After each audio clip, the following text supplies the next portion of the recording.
اس سال فروری میں لیبیا میں مظاہروں اور پھر جنگ کے بعد سے لاکھوں افراد سرحد پار کر کے تیونس اور مصر میں داخل ہو چکے ہیں۔ ان میں سے زیادہ تر غیر ملکی تارکین وطن ہیں جو لیبیا میں کام کرتے تھے۔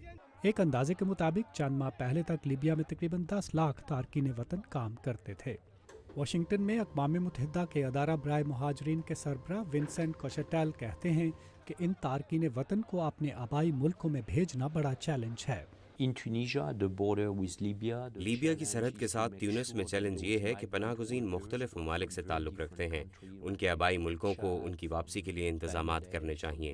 اقوام متحدہ کا ادارہ برائے مہاجرین ان کی مدد کر سکتا ہے۔ لیبیا سے جو لوگ نکلنے میں کامیاب ہوئے ہیں ان کے لیے زندگی کوئی آسان نہیں۔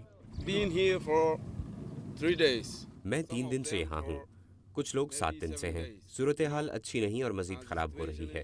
ہمیں تاش کھیلنے میں دلچسپی نہیں، بس وقت گزار رہے ہیں۔ تیونس میں تو امدادی اور رضاکار ادارے کام کر رہے ہیں اور اقوام متحدہ کے ادارے UNHCR نے وہاں کیمپ قائم کیا ہے۔ تیونس کے حکام پناہ گزینوں کی تعداد کو محدود رکھنے کے لیے جدوجہد کر رہے ہیں تاکہ امدادی تنظیمیں کیمپوں اور خوراک کا بندوبست کر سکیں، مگر مصر میں حالات مختلف ہیں۔ مصر میں حکومت نے ابھی تک مہاجر کیمپ قائم کرنے کی اجازت نہیں دی۔ مصری حکومت کو خدشہ ہے کہ سرحد کے ساتھ کیمپ قائم کرنے سے شاید پناہ گزین لمبے عرصے تک وہاں موجود رہیں گے، جس سے مسئلہ پیدا ہوگا۔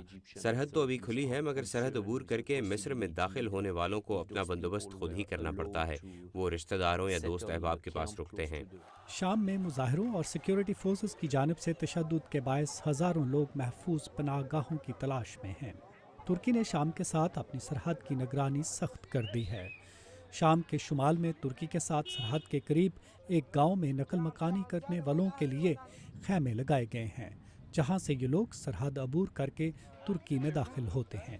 انہیں بہت سی مشکلات کا سامنا ہے۔ بچوں کے لیے دودھ نہیں ہے، ہم نے کچھ خریدا تھا جو ختم ہو گیا ہے۔